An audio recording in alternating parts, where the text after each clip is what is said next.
अहो, ऐकलत का? तुमचा मुलगा चोरून माती खातोय. मग नक्कीच त्याच्या शरीरात कॅल्शियम कमी असेल, नाही का? तुम्हालाही असंच वाटतं का? मग हा व्हिडिओ शेवटपर्यंत पहा. तुम्ही एका मोठ्या गैरसमजात आहात. खरं म्हणजे माती, खडू, भिंतीचा पापुद्रा किंवा पेन्सिल खाण्याच्या सवयीला वैद्यकीय भाषेत पायका म्हणतात. बऱ्याच पालकांना वाटतं की बाळ माती खातंय म्हणजे त्याला कॅल्शियमची गरज आहे. पण सायन्स काहीतरी वेगळं सांगतं. या मुलांमध्ये लोह, आयर्नची कमी असते. लोह कमी झाल्याने त्यांना अशा गोष्टी खाण्याची तीव्र इच्छा होते. मग काय करावं डॉक्टर? खूप सोपं आहे.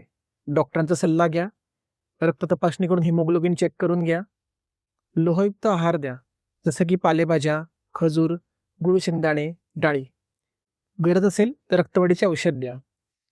आणि हो, एक महत्त्वाचं, माती खाणं चालूच राहिलं तर इन्फेक्शन, जंत आणि पोटाचे त्रास होऊ शकतात. त्यामुळे याकडे दुर्लक्ष करू नका. हा व्हिडिओ उपयोगी वाटला असेल तर लाईक करा, शेअर करा आणि अशाच हेल्थ टिप्ससाठी सबस्क्राईब करायला विसरू नका.